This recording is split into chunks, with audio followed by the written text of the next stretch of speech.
What's up, guys? We are back with a full slate of MLB action here on Thursday, September 5th, which also happens to be NFL opening day. Stay around until the end of the video for a pick on the Ravens-Chiefs game tonight. Wednesday, things went kind of weird again, guys. We ended up finishing 3-3 on the day, so not a disaster, but not what we were looking for, obviously. We had the Nationals minus 135. That was a 4-3 extra inning loss there. The Nationals gave up the tying run in the 8th inning and lost the game in the 10th inning. We had the Minnesota-Tampa Bay under 8.5. There was a crazy 8th run, 4th inning from Tampa Bay. Varland looked absolutely terrible out there. All the blame for this one is going on his shoulders, so a tough loss there, but we finished the night off strong. We had Boston versus the Mets. The over in that game, there were 7 runs through 3 innings. Thought we were going to take a tough beat there for a minute, but they came through with another 4 runs in the 8th inning to get us to that over. We had the Cubs minus 1.5 at plus 115. That was a great one, guys. A combined no-hitter for the Cubs, a 12-0 win there. Yeah, they just looked great. No shocker there. Cubs playing really well right now. We had the Yankees minus 109. They are officially banned. 10-6 loss there to the Texas Rangers. Stroman got shelled. We will not be taking the Yankees here for quite some time, guys. We finished the night off very well, guys, with Arizona, San Francisco over 7.5. We got there by the end of the 8th inning in a game that just ended 6-4. So a 3-3 day. Like I said, not what we were looking for, but once again, not a complete disaster. We're going to get back in the win column here. Let's get back after it, guys, on Thursday, the first night of the NFL season. Before we jump into the games, though, guys, hit that like button. It helps me and the channel out a ton and is a big thank you for putting out all this free content every single day. If you're new around here or haven't already, subscribe to the channel for free to get notifications on our daily uploads, and you can now sign up for a channel membership. We're working on some members perks for the channel, so stay tuned for those. Our videos are sponsored by StumpTheSpread.com. We have a team of experienced cappers over there for every major sport, currently covering MLB, NCAA football, UFC, and the NFL. Click the link in the description if you're interested in signing up and also to join our free email list to get the occasional free or premium pick straight to your inbox. Comment below with any bets you're looking at today and we will give you our best advice on all of them. We are committed to responding to every single comment every day, so let us know anything you want to say about my picks, these videos, or anything you see here. As always, our favorite picks will be in the pinned comment down below. Now let's get into our first game of the day. We've got the Houston Astros going on the road to take on the Cincinnati Reds. Houston comes into this game, guys, fresh off of a pretty embarrassing 12-5 loss there in Game 2 of this series. They've lost the first 2 games of this series at Cincinnati, so not having a great time right now. They're going to be hitting the ball to Hunter Brown, hoping he can get them back on the right course. He's 11-7 this year with a 3.55 ERA. His last 5 starts have all been very good. We've actually seen the Astros have some mixed results over those 5 starts, despite him never allowing more than 2 earned runs. He really only allowed 2 earned runs once. The guy has been absolutely killing it lately, so expecting great stuff here again from Hunter Brown, no doubt about that. No reason to think this is going to change. The kid has been throwing the ball great. In terms of their bullpen, Houston continues to be very good as well. They're 4th in the majors with a 3.53 bullpen ERA, so once again, very solid numbers there. The problem for the Astros this season has been their offense. They are coming off a game where they scored 5 runs. Cool, great, that's fun, but yeah, over the course of the season, they're all the way down in 13th in the majors in runs scored, despite being 3rd in the MLB, batting .260 as a team. They've scored 5, 3, 7, 5, 3, 6, and 10 runs over their last few games, so honestly, they've been hitting the ball a little bit better lately, just so far in this series, not able to keep pace with the Reds team that's, well out of the playoff picture here, so very concerning stuff we're seeing from the Houston Bats at the moment. Maybe they can turn it around here in Game 3. The Reds come into this one winners of 3 in a row at 67-73 on the year, though still an awful lot of work to be done. They're going to be hitting the ball in this game to Rhett Lauder. He's 0-1 this season with a 2.25 ERA. He's only made 1 start this year. It was back on the 30th against the Milwaukee Brewers. He went 4 innings, gave up 2 hits, only a single earned run in that game. He struck out 6 and walked 4, so kind of the inconsistency that you would expect to see from a 22-year-old making his, I can't remember if that was his Major League debut. Surely that was his Major League debut there. So yeah, what will we get out of him in this one? Obviously, you would think adrenaline is going to be pretty high for him. After a good first start to his young career here, I won't be too shocked to see him go out there and have another pretty decent outing. The guy has fantastic stuff, and shutting down a team like the Brewers is no small feat. So expecting good stuff from Lauder in this game, despite the fact he's a young pitcher out there, so consistency can definitely be a concern. Another concern here is the Reds bullpen. They've been having a rough time as of late, a 3.90 bullpen ERA. Not exactly what you want to see out there, but the Reds bats, guys, suddenly on fire. They scored 12, 5, 4, 4, and 0 runs over their last few games. So you can tell the last couple of games definitely been a big wake up for this offense that is 15th in the majors in runs scored. They tend to put up a lot of runs when they do have a good night, but 25th in the MLB, batting 233 as a team. That is a pretty big yikes for me. They're 19th in the majors and on base percentage. Just not a great offensive team. Very inconsistent, but hey, weird things can happen. Every once in a while, they're going to have a big game where they put up a ton of runs. So looking at the numbers for this game, we've got the Astros at -150, the Reds at +134. We've got an over-under of 9 in this game. Houston is now a 500 team on the road. Cincinnati is 34 and 39 at home, so under 500 at home. We've actually got both teams in this game showing trends towards the under. Houston is 40, 26, and 2 to the under on the road. That's an MLB best number to the under when playing away from home. Cincinnati is 36, 32, and 6 to the under at home. And yeah, guys, I know these teams are coming off a game where they scored a ton of runs, but I think we could expect a little bit of regression here, especially for the Reds. Houston's putting a very, very plus level starter out there on the mound, and the Reds' young guy, I mean, Lauder, he could go out there and be on fire in this one, and the Reds' bullpen has shown over the course of the year that they can be a very good bullpen, so not out of the question that they could have a good outing in this one. So in terms of the side in this game, I'm probably leaning towards the Astros at -150. I don't think I'm brave enough to take a -1.5 or anything like that. So I do think Houston is reasonable value in this game, but I like the under a significant amount more than I like the Astros in this spot. I think we're going to see offense be at a premium in this game. I think we're going to see the Reds' bats cool off drastically with Hunter Brown out there on the mound. I'm not expecting miracles from the Astros' bats here against Lauder and the Reds' bullpen. So yeah, give me under 9 in this one. Next on the docket, we're looking at the Minnesota Twins going on the road here to take on the Tampa Bay Rays. The Twins come into this game fresh off of a tough 9-4 loss there. Their bullpen really could not hold things together, although most of the blame in that one falls on one guy. So not too happy with how the Twins have looked recently, losing 3 out of their last 5. They're handing the ball in this game to Pablo Lopez. He could be a guy that could get them back on track. He's 13-8 this season with a 4.05 ERA. His last 3 starts have been spectacular, guys. He is not allowed to run over his last 3 outings. Now, that was against Toronto, the Cardinals, and the Texas Rangers, so not the toughest hitting opponents, but still, that is absolutely dominant stuff. So honestly, we're expecting pretty good stuff here from Pablo Lopez. I don't think there's any huge reasons to think he's going to struggle, except for the fact he's going up against the Tampa Bay Rays, a team he really, really struggled against back in June. So we'll see if he can kind of, get some revenge on a team that's really hit the ball well against him this season. Right now, though, he is throwing the ball great. In terms of the Twins bullpen, obviously they might be a little bit tuckered out after yesterday where they didn't look great.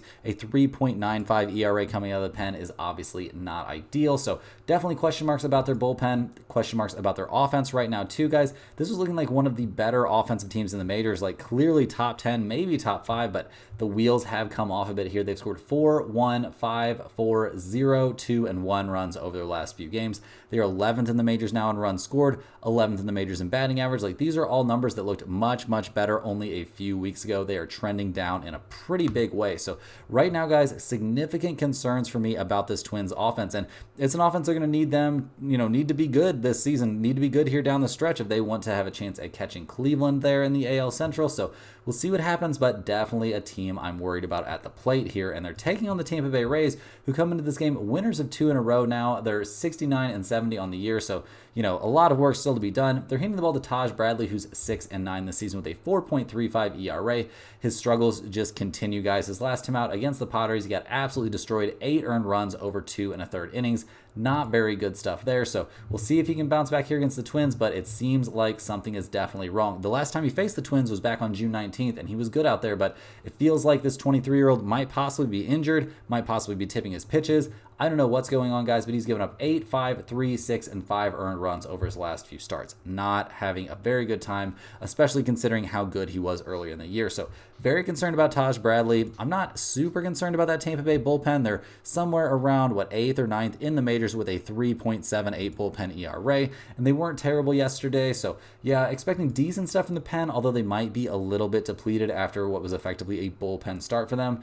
Generally speaking, when we look at the offense here for the Rays, not a fantastic offensive team, guys. We've seen them score 9, 2, 4, 3, 11, and 5 runs over their last few games. So maybe a slight uptick here, but there's a reason this team is 27th in the majors in batting average, batting 230 as a team, 28th in the majors in slugging percentage. They're not putting out a lot of power numbers. This just isn't a very good offensive team. They're bringing up some young guys. Like, maybe that could be exciting, but I don't think that's going to translate into immediate improvement up there at the plate. Just for this team as a whole, these problems have been with them all season long. There's a reason they're 28th in the majors in runs runs scored. So yeah, guys, looking at the numbers for this one, we've got the Twins at -135, the Rays at +120. We've got an over-under of 7.5 in this game. Minnesota is 36-33 on the road.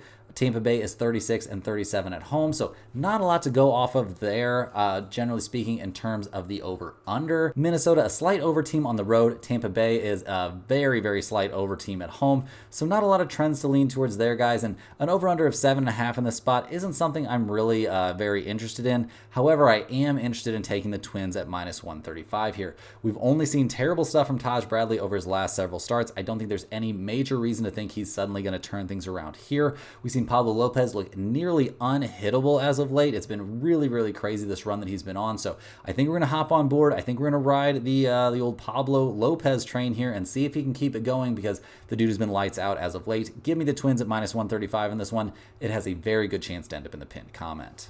Moving right along here, guys, we're looking at the Seattle Mariners going on the road to take on the Oakland A's. The Mariners come into this game fresh off of a crazy 16-3 win there at Oakland in Game 3 of that series. Going into Game 4, they desperately need the win if they are going to earn the series split. 5.5 games back of Houston right now. Seattle really needs to be turning it on down the stretch if they want a chance to catch back up against a team that made a huge come from behind against them to take that top spot in the AL West. The Mariners are going to be handing the ball in this one to Bryan Woo. He's 6-2 this season with a 2.30 ERA. His last start left a lot to be desired, guys. It was at the Angels. He went 6 1/3 innings, gave up 5 hits and 3 home runs. 4 earned runs total in that game. Just not his best stuff. He walked 0 and struck out 3. Those 3 home runs, that's really going to mess you up. And it was a game we saw Seattle lose 5-4. So that's not really the plan for them, guys. If they score 4 runs, I think they pretty much expect to be winning these games, which I know that's pretty crazy stuff, but hey, what are you going to do? The last time we saw Woo face the Oakland A's, he was lights out, 6 innings, 2 hits, 0 runs, 0 walks, and 6 strikeouts. That was back on June 6th, though, so it's been quite a while now. And, I mean, he is coming off a bad start, so I'm expecting him to bounce back here.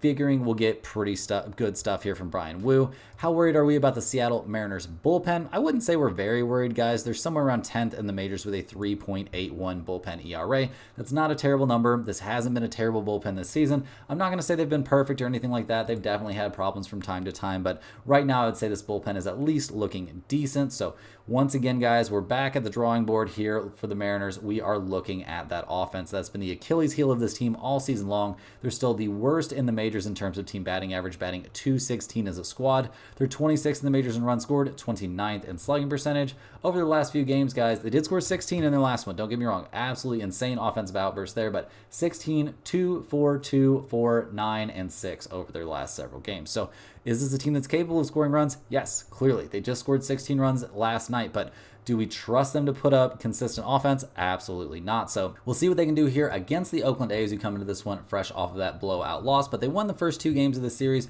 both very, very close, relatively low scoring competitions. Oakland at 61-79 doesn't have a lot to play for this season. They've been staying pretty competitive, though. Got to give them a little bit of credit there. We unfortunately do not have a confirmed starter for the A's at this moment. If they end up going with a bullpen start, that could be something, maybe even an improvement, since over the course of the season, guys, they are 26th in the majors in quality starts.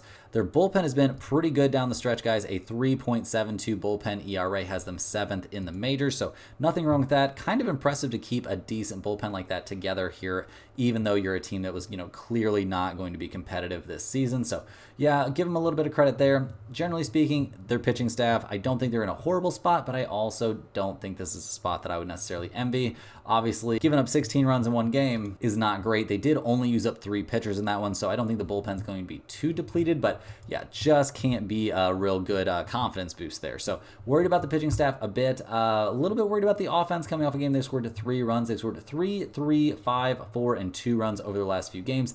Oakland, not a team that's necessarily super scary up there at the plate.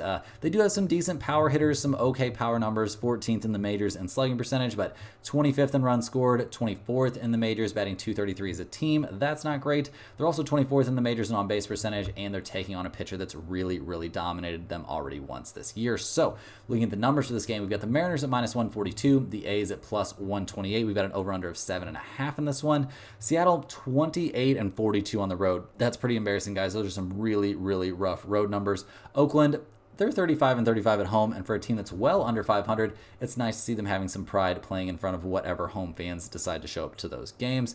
In terms of the over-under, Seattle actually is a significant over team on the road. Oakland is a significant under team at home, so not a lot for us to go off of there. With an over-under of 7.5 in this one and one team with an unconfirmed starter, I don't have much of a lean towards the over-under here. I do think it's fairly likely we'll see a bullpen start from the A's, and their bullpen's not terrible, so with Woo and a bullpen guy out there, I guess you could shade under 7.5, but in this game, guys, I kind of like the Mariners at -142. I think we're going to see a very good start from Woo. If they can give him 3 or 4 runs, I think he'll be in great shape to win this game. The question always remains, will they give him that? So, yeah, I don't think this is going in the pinned comment, but I definitely lean the Mariners with a slight lean towards the under. Next on the docket, guys, we're looking at the Arizona Diamondbacks going on the road to take on the San Francisco Giants. We saw Arizona get the 6-4 win there at San Francisco in Game 2 of this series. They've won each of the first 2 games. They were fairly close. I would say Game 2 wasn't quite as close as the final score would look, but that Diamondbacks bullpen will always give you a little bit of an adventure. Looking at the Diamondbacks starter for this game, they're handing the ball to Merrill Kelly, who's 4-0 this year with a 4.30 ERA. Yeah, pitching for the Diamondbacks can be pretty nice, guys. His last start was against the Dodgers, 5 1/3 innings, 10 hits, 6 runs, 4 of them were earned, and he gave up 3 home runs. He's given up 3, 2, and 1 home runs over his last 3 starts. None of those were particularly good starts. The guy hasn't really had a good outing since, again, he pitched against the Phillies back on the 11th, so yeah, I wouldn't really say this is a starter that I'm very excited about, even going up against a team like the Giants, which isn't the hardest hitting, but they're also not terrible, so a bit worried about the Diamondbacks starting pitcher situation for this game. Also, always going to be worried about their bullpen guys sitting somewhere in the bottom 10 in the majors with a 4.22 bullpen ERA. Doesn't exactly inspire a ton of confidence. Something that seems like it will always inspire confidence in me is that Diamondbacks offense, guys. They are just killing it. Game after game, they're putting up tons of runs. 6, 8, 6, 14, 6, and 9 runs over their last few games. Absolutely wild stuff. This is an elite offensive team. Maybe the best offense in the major leagues, guys. They're first in runs scored, second in batting average. They're the top on base percentage team, and the majors getting on base at a 336 clip. Like, think about that. That's just crazy. They're fourth in the majors in slugging percentage. This is an absolutely elite offensive team. So the question for me in this one is, what are they going to do here against the Giants, who are putting a great starter out there? San Francisco, they've lost 4 in a row. They're now 16 games back in the NL West. They're going to be handing the ball to Blake Snell, who got off to a horrendous start to his season, injury plagued, everything else. Seems like he's, back at it, looking pretty good out there. His last start was against the Marlins. Not the toughest opponent, I know, guys, but he went 7 innings, gave up 4 hits, only a single earned run, and a 3-1 win there for the Giants. So very, very good stuff. He lasted 7 innings in that one. He's had some shorter outings. I can't remember what shortened that outing there at Seattle, but generally speaking, you have to be very excited if you're a Giants fan with what you're seeing from Blake Snell. The dude is looking nuts right now. It'd be cool if he could get off to a decent start to his season every once in a while and not leave you hanging for the first 2 or 3 or 4 months. But regardless, right now the dude is throwing the ball great. We'll see what he can do against the Diamondbacks. Obviously, that is a very tough team to face. He did face them once back in April and got shelled, but he was getting shelled by everybody in April and clearly wasn't right out there. So yeah, right now I'm expecting pretty good stuff from Blake Snell. The dude's looking like a monster. I'm not expecting miracles from that Giants bullpen. A 4.08 ERA coming out of the pen is absolutely not fantastic. So significant concerns there, no doubt about that.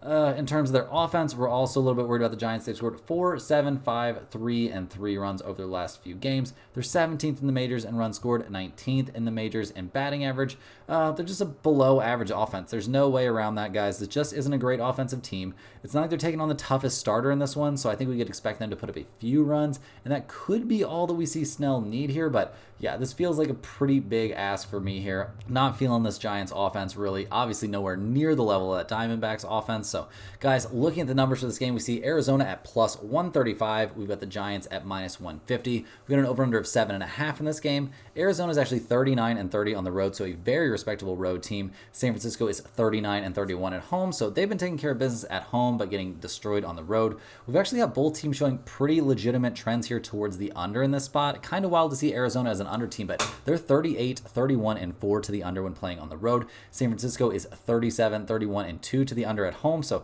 this feels crazy, guys, but if you wanted to take a look at under 7.5, I guess you could.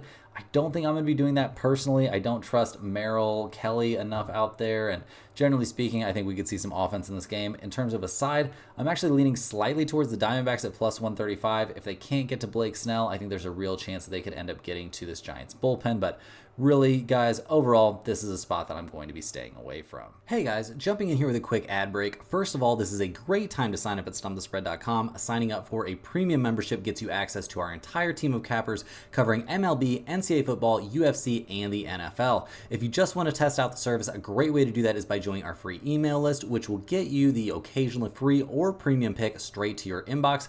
Just go ahead and click that link in the description. It'll take you right over to stumpthespread.com. Also, guys, just to clarify some of the questions we've been getting in the emails and in the comments, I am not the MLB capper for stumpthespread.com. These YouTube picks are obviously free to everyone and are just what I am seeing out there. We have an expert with nearly 15 years of experience that covers MLB and has a very strong algorithm and some very cool tools that he uses to bring our premium members the best picks possible. Don't forget to like this video and subscribe if you're new. Now back to the games. Moving right along here, guys, we're looking at the Philadelphia Phillies going on the road to take on the Miami Marlins. The Phillies come into this game fresh off of a 4-2 win there in that 2-game series against Toronto. They won both games, so that has to feel nice. The first one was a little bit sketchy, but overall, guys, they've won 4 in a row and 5 out of their last 6. Much needed success here for the Phillies, who have been having a little bit of a rough time as of late.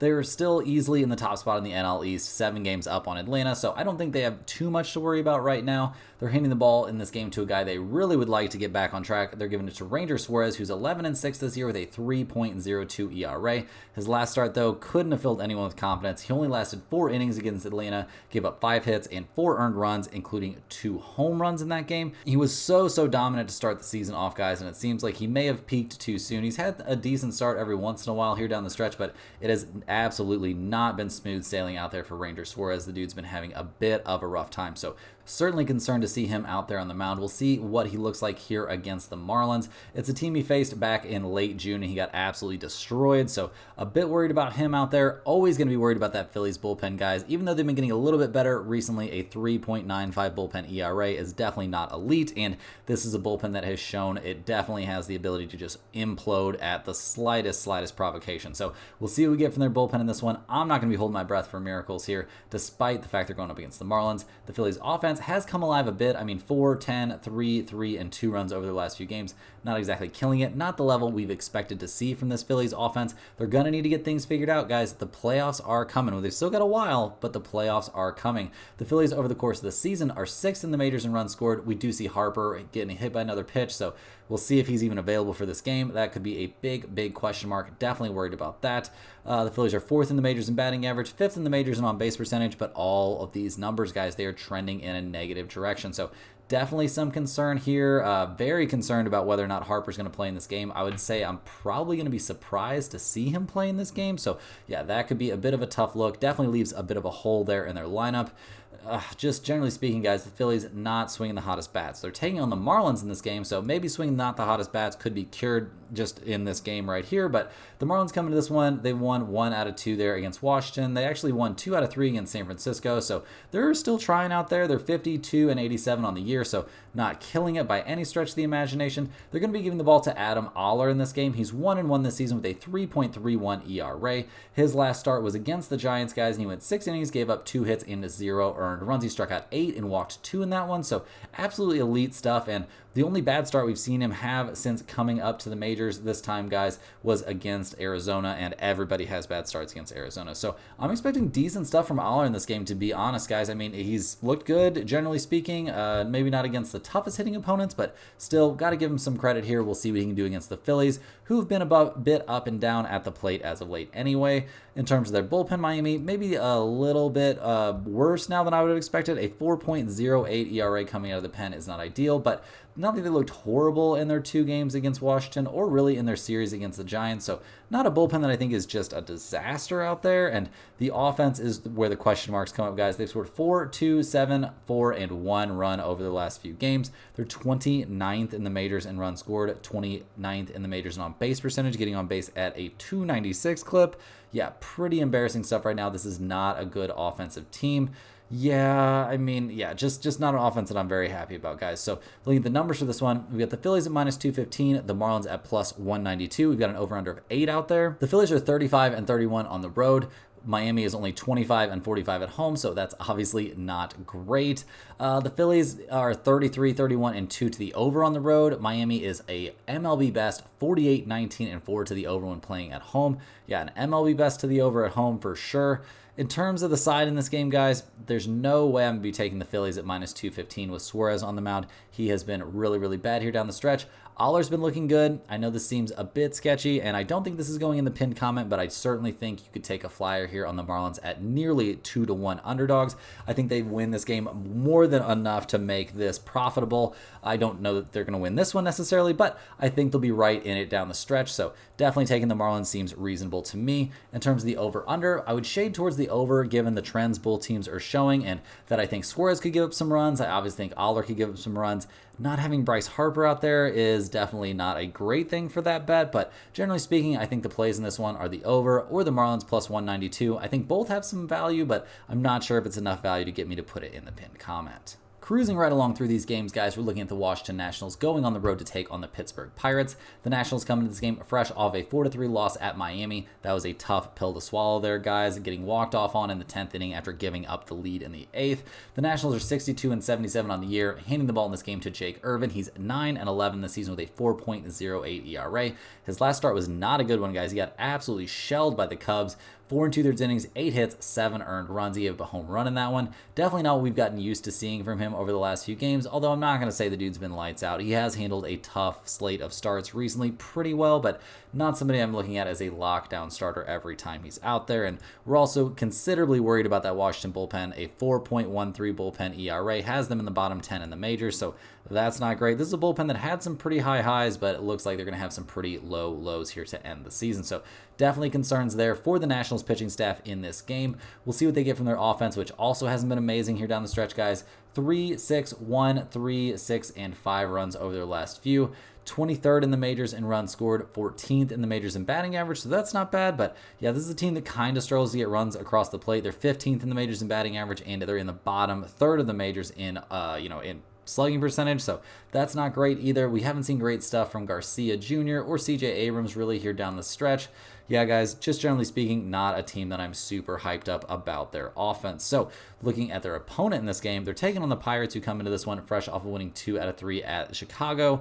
At 65 and 74 on the year, obviously not a lot of positives to look at, but they've got Skeens. The future looks pretty bright for him at least. The Pirates are going to be handing the ball to Bailey Falter in this game. He's 6 and 7 on the season with a 4.41 ERA. His last start was against the Cleveland Guardians. 4 innings, 7 hits, 4 earned runs allowed. Not what I would term an elite start there. So definitely significant concerns. He's given up 4, 5, 2, and 4 earned runs over his last few starts, and not necessarily against the toughest opponents. So we'll see what he looks like here against the Nationals, a team that he has not faced yet this year. So it'll be interesting to see what he can do. I'm not that interested in seeing what the Pirates bullpen can do, guys. I've got a pretty good idea. They're 26 in the majors with a 4.57 bullpen ERA. This is one of the worst bullpens in Major League Baseball right now, guys. It's kind of embarrassingly bad, so we'll see what they can do. I'm not necessarily expecting Bailey Falter to go super deep into the game, so that does not put them in a very enviable position. In terms of their offense, the Pirates are coming off of getting no hit by the Cubs. Yeah, Imanaga and 2 relievers combined to throw that no-hitter. They've scored 0, 5, 5, 1, 3, and 8 runs over their last few games, which is honestly not terrible offensive output for a team like the Pirates, who have not been that good at the plate this season. They are tied for 20th in the majors in runs scored. They're 23rd in the MLB, batting only 236 as a squad. Yeah, they're in the bottom 5 in the majors in both slugging percentage and on base percentage. This is just not an offense that I can get excited about. We've seen good stuff from Brian Reynolds this season. Yeah, don't get me wrong, but even he hasn't been that great here down the stretch. So significant concerns for me about where this offense is going to be at. So looking at the numbers for this game, guys, we've got the Nationals at plus 105, the Pirates at minus 118. We've got an over-under of 8.5 in this game. Washington is 30 and 39 on the road. Pittsburgh is 32 and 36 at home. We've got really no meaningful trends here towards the over-under, and with an over-under of 8.5 in this game, given the two starters we have out there on the mound and the two bullpens that we're dealing with, I would maybe shade slightly towards the over, but that's not a play that I have a ton of confidence in. I don't really love either one of these offenses. In terms of the side in this game, I think we have to shade towards the Nationals at plus 105. I think Jake Irvin is the better starter in this spot compared to what we've seen from Bailey Falter recently. I know Irvin hasn't been great recently either, and that's one of the reasons I'm leaning slightly towards that over, but generally speaking, this is the Nationals plus 105 or an over for me, but yeah, guys, I'm not going to really be on this game. Next on the docket, we're looking at the Colorado Rockies going on the road to take on the Atlanta Braves. The Rockies come into this game fresh off of another loss, guys. They lost both games of this series. They lost 3-0 in game 1, 5-2 in game 2. They're hitting the ball to Austin Gomber here in game 3. He's 4-10 this season with a 4.69 ERA. His last start, he gave up 8 hits, but only 3 earned runs against the Baltimore Orioles. It was a game we saw the Rockies eventually lose 5-3, so not great there. He has had some decent starts. He had a really good start against the Nationals back on the 20th, but generally speaking, Gomber, not somebody we're super high on this season. I guess you got to do what you got to do pitching for the Colorado Rockies, but doesn't seem like this is a pitcher we're going to be super interested in backing here anytime soon. We'll see what he can do against the Atlanta Braves. I mean, they're not the hardest hitting team, and they're not a team that he's faced this season, so maybe he's got a shot to do something decent, but I'm not going to be holding my breath here, and I'm certainly not going to be holding my breath to see good things from that Rockies bullpen. A 5.52 bullpen ERA. Really, really weak stuff there. Certainly worried about this bullpen a good amount. Yeah, guys, just tough out there for this pitching staff in general. It has not been a good season to be a Colorado Rockies pitcher, although that's pretty often true. You got to pitch half your games at Coors Field, but still, guys, looking at the offense here, the Rockies not having a good time on that side of the game either. They've scored 2, 0, and 1 runs over their last few games. Pretty bad stuff. They're 19th in the majors in runs scored, 21st in the majors in on-base percentage, and keep in mind, these are the kind of numbers they're putting up as a team that gets to play half their game at the most hitter-friendly park in Major League Baseball. So, like I said, not a lot of positives here for the Rockies. I mean, they're 51 and 89 on the season for a reason. They're taking on the Atlanta Braves in this game, who have now won 2 in a row, but at 76 and 63 on the year, they're 7 games back of the Phillies in the NL East. They're going to be giving the ball to Reynaldo Lopez, who's 8-4 this season with a 2.00 ERA. He's coming off of another excellent start, guys. Over his last 4 starts, he's never allowed more than 1 earned run. His last time was a great start at the Phillies. He went 6 innings, gave up 4 hits, only a single earned run in that game. He struck out 6 and walked 1. Yeah, guys, we're expecting good stuff from Reynaldo Lopez. That's pretty much been the case for him all season long. Not a pitcher that we're worried about having a terrible outing. We're also not too worried about that Atlanta Braves bullpen. They're 3rd in the majors with a 3.30 bullpen ERA. Absolutely fantastic stuff there. They've been one of the best 3 bullpens in Major League Baseball all season long. The question for this team is, where is the offense going to come from? They've scored 5, 3, 2, 0, and 7 runs over their last few games. They rely pretty heavily on Marcell Ozuna to kind of carry this offense. If that doesn't happen, though, they tend to struggle at the plate. They're 18th in the majors in runs scored, 20th in the majors in on-base percentage. This just isn't a squad that has a ton of great hitters up there behind Ozuna. So, yeah, being one-dimensional at the plate can be a bit of a concern because it really, really allows teams to just pitch around you if given the opportunity. So, worried about that for sure in this game, but looking at the numbers, we've got the Rockies at plus 230. We've got the Braves at minus 265. We've got an over-under of 8.5 in this one. Colorado is 19 and 51 on the road. Atlanta is 37 and 28 at home. We've got very mixed trends here towards the over-under, guys. The Rockies are actually 37, 30, and 3 to the over when playing on the road. Atlanta, though, they are the best under team when playing at home in the major leagues this season. They are 44, 21, and 1 to the under when playing at home. So, guys, I'm not very interested in the side in this one, to be honest. The prices just aren't there for me. I guess you could take maybe a look at the Rockies at plus 230 as some sort of crazy flyer, but I'm not too interested in that. I'm much more interested in taking the under 8.5. I think we're going to see Atlanta absolutely shut down the Rockies offense. Gomber is not a terrible starter. I am a bit worried about that Rockies bullpen. Don't get me wrong, but I don't think they're going to give up a ton of runs to a pretty weak hitting Atlanta team. So, yeah, guys, I think under 8.5 has a good amount of value in this game. Next up, guys, we're looking at the Los Angeles Angels going on the road to take on the Texas Rangers. The Angels come into this game fresh off of a pretty crazy 10-1 win there over the Dodgers at 58-81 on the year. Not really headed anywhere important, but had to feel good to beat their in-city rivals. The Angels are going to be handing the ball in this one to Jack Kohanowitz. He's 2-3 this season with a 4.96 ERA. His last start was a great one at the Tigers. He went 6 innings, gave up 5 hits and 0 runs in that game. He struck out 4 and walked 0. So very, very good stuff from this very, very young starter. And honestly, over his last 4 outings, he's been very reasonable out there, guys. He's given up 0, 3, 2, and 2 earned runs, and he's pitched at least 6 innings in each one of those games. So definitely somebody that the Angels can be looking at as part of their long-term plan here. We'll see what he can do going up against the Texas Rangers, not a team he's faced yet this season.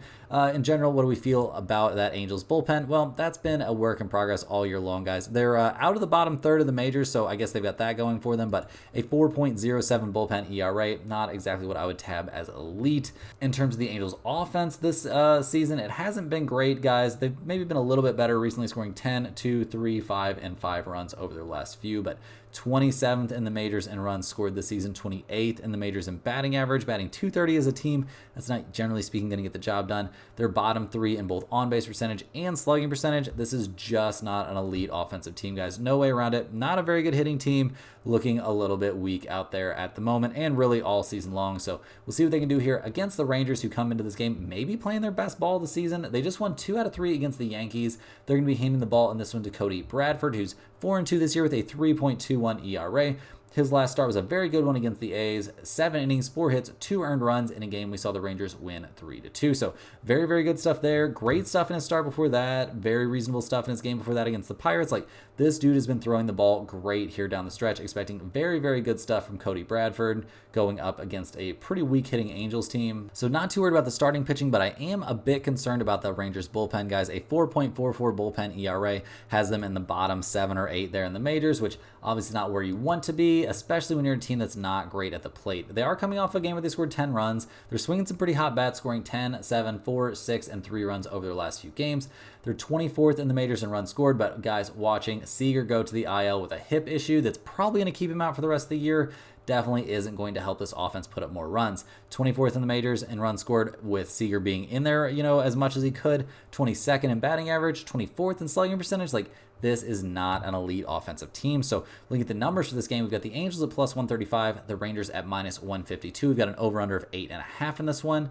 The Angels are 28-39 on the road. That's a pretty big yikes, guys. The Rangers are actually 37-33 at home, so that's very reasonable.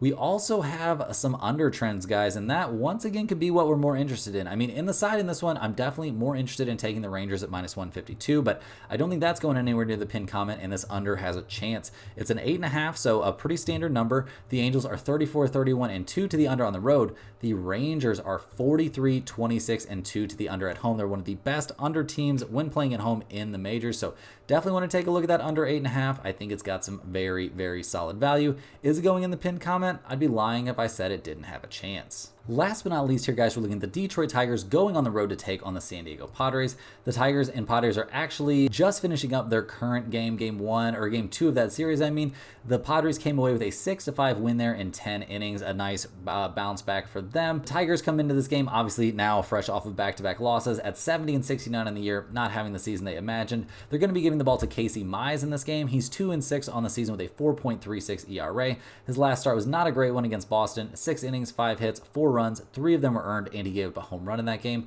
I guess it's not a disaster, but also not amazing. His start before that was very good, albeit against the Angels. He's been a bit inconsistent, but I would say he's not been a terrible starting pitcher this season. He hasn't pitched against the Padres yet this year, so that's going to be a new adventure for him, but we'll see what he can get done out there. I'm expecting mediocre things, maybe not decent things. The Padres are a pretty tough team to pitch against, so we'll see what we get out of Mize. We'll also see what we get out of that Tigers bullpen, which has been pretty solid here down the stretch. They're in the top 10 in the majors right now with a 3.80 bullpen ERA. So expecting decent stuff from the pitching staff overall in this one. The offense has been a bit of a problem, guys. They got shut out in game 1 of this series. They haven't scored a ton of runs here down the stretch. They're 20th in the majors in runs scored this season, 26th in the majors in batting average, batting .233 as a team.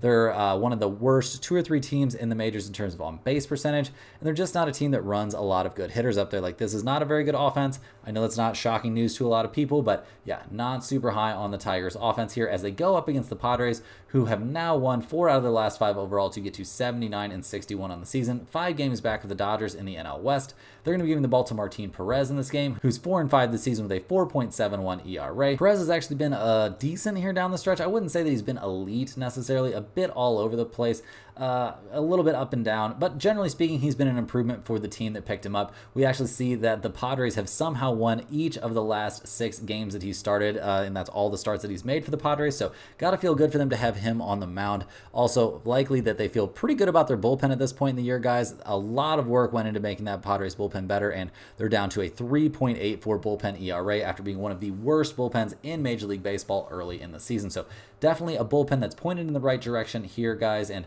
an offense that's swinging the bats relatively well. I mean, 6, 3, 4, 4, 13, and 1 run over their last few games. They're 7th in the majors in runs scored. They're still the top batting average team in the majors, batting .265 for the squad. They're top 10 in on-base percentage. They're 11th in the majors in slugging percentage. Like, they've got some very, very solid bats up there. Manny Machado's been doing his thing this season. Like, generally speaking, this is an offense that I feel pretty good about. So looking at the numbers for this game, we've got the Tigers at plus 136, the Padres at minus 152. We've got an over-under of 8.5 in this game. Detroit is 35 and 35 on the road. The Padres are 38 and 31 at home. We've got some interesting trends here in terms of the over-under, guys. Detroit is 37, 29, and 4 to the over on the road. San Diego is 41, 27, and 1 to the over at home. Guys, I'm not that interested in the side. I guess you could talk me into the Padres at minus 152. I don't think that's terrible value, but I think the value in this game is that over 8.5. I think we'll see plenty of offense in this one. We saw enough offense there in game 2, and I don't think too much is going to change here with Mize on the mound. I mean, we could see Perez have a pretty good start, but his starts since coming over, guys, we've seen 18, 5, 12, 10, 8, and 5 total runs scored in each of those games respectively, and I don't think we're going to see Detroit have a terrible time out there, although Perez does have a really good start against them very, very early in the season. So I'm leaning slightly towards the Padres in this one and slightly towards that over 8.5. Now, guys, on to the main event of the night. We've got opening night here for the NFL. We've got the Baltimore Ravens going on the road to take on the defending Super Bowl champion Kansas City Chiefs. Looking at this one, guys, it should be a pretty interesting way to start off the season. The Ravens come into this year with pretty high hopes, no doubt about that. In the preseason, they went 1 and 2 overall, but obviously not a team that had a lot to figure out in the preseason. Picking up Derrick Henry in the offseason was the big story here for the Ravens, and yeah, guys, I think he could make a huge impact for them right off the bat. I mean, obviously, with him and Lamar Jackson both very willing and able to run the ball, this is going to be a punishing offense that can really take it to their opponents. I'm expecting them to be very committed to establishing the run early and often in this game. We're going to see plenty of running here from the Baltimore Ravens, or at least that's what they're hoping to do, assuming they can find some success. But when you're handing the ball off to Derrick Henry, who I think could really get a second life here in his career after getting away from that terrible situation, that horrible offensive line for the Titans, I think we could see very, very big stuff for Derrick Henry this season. Was really hoping to get him on my fantasy team, guys, but that unfortunately did not work out for us. But regardless, expecting big things from Derrick Henry, also expecting pretty big stuff from Lamar Jackson. We still don't have necessarily like a wide receiver core that we are nuts about here for the Ravens. I mean, Zay Flowers can do some stuff. I'm more excited to see Mark Andrews, looking good at the tight end spot. So the question mark for this team really is, just can all these new pieces, and by mostly I just mean Derrick Henry, how is that going to work out? Is the offensive line going to hold up? And can we see another solid season from Lamar Jackson? Probably they're just hoping that he can stay healthy and then perform better in the playoffs. So expecting pretty good stuff from this Ravens offense, expecting them to try to establish the run in this game for sure. And when it comes to defense, guys, there have been some changes for the Ravens for sure. Definitely some significant departures and some additions. But overall, I think this is going to remain one of the best defenses in the National Football League, guys. I know, changing a defense coordinator can be a scary deal. But generally speaking, guys, I think this is going to be a pretty good defense. I mean, this is a tradition. This is a loaded roster. Like, this is a defense that I expect to be very, very stingy here, especially, in week 1. So, yeah, expecting pretty decent stuff from the Ravens in this game. Looking at their opponent in this one, a team that we always expect the unexpected, but also the amazing from, guys. They're going up against the Kansas City Chiefs, obviously coming off of an insane season where they made kind of a miracle feeling playoff run to win another Super Bowl. Mahomes at the helm again, obviously, and this team just looks like they're going to be absolutely flying here. This team definitely got better. The Chiefs improving in the offseason after winning a Super Bowl. Pretty impressive to do there. We got Pacheco at running back. Their running back situation looks pretty solid. I mean, seeing CEH be on the, out or on the IL or on the IR, whatever they're going to do with him here, he's having some sort of mental breakdown, so that's a little bit sad for him. But we've also seen some definite, drama in the wide receiver group here for the Chiefs. But as long as we've got Travis Kelce healthy, I think they're going to be okay passing the ball, and we'll see what Kelce can do here. I'm a little bit worried about a slow start from him this season, but you never really know. I think out of the gate he could be absolutely fine, or it could be a little bit of an offseason hangover from chasing Taylor Swift around a lot. But hey, you can't blame the guy living that celebrity lifestyle. Don't really blame him too much. Generally speaking, I think the Chiefs wide receiver core did improve in the offseason. Obviously, we see Marquise Brown out for this game. That's currently listed, that he's going to be missing this season opener, so that's not ideal. I think having rookie Xavier Worthy there catching passes is going to be really, really nice for Mahomes, who really had a terrible wide receiver group to work with last season. So looking at the Chiefs offense, I think they got better than they were last year where they won a Super Bowl. Looking at their defense, guys, there's definitely arguments to be made that this defense could be a bit worse. I mean, obviously some definite key departures there for the defense. I don't think they can be as good as they were last year. This is going to be a little bit of a wait-and-see situation for them on that side of the ball. I'm not expecting this to be like some massive, crazy fall-off where they go from winning a Super Bowl to being one of the worst defenses in the NFL or anything like that. So I think they'll be okay, but they're a wait-and-see situation for me, guys. So looking at our pick here on opening night, unfortunately, guys, you may have guessed this already, we do have a premium pick on this game over at stumpthespread.com, so I'm not able to share that one here in the video, but looking at a free pick for you guys here, I'm leaning pretty significantly towards the under here on opening night. Both teams are going to want to establish the run here 100%. That's going to shorten the game, no doubt about it. The concern for me is that maybe the Chiefs running game could get a little bit bottled up, and that would lead them to have to throw the ball, which can extend the game a little bit, but we'll see. I mean, it's opening night. All kinds of wild stuff can happen, but I'm expecting two teams with pretty solid defenses that both want to run the ball. We've got a significant over number here, guys. It's not a tiny number. I mean, we're looking at 47, 46 and a half, something like that. I think under 47 is a very, very reasonable spot. I don't think we're going to see some sort of shootout. Like I said, with teams that want to run the ball and two decent defenses, I think offense will be at a premium. That's all the games we have for today, guys. Hit that like button for good luck on all of your bets and subscribe to the channel if you're new. Let me know in the comments any questions you have on today's slate. Thanks for watching. You can click the link in the description to check out stumpthespread.com, and we'll see you guys tomorrow for more sports betting action.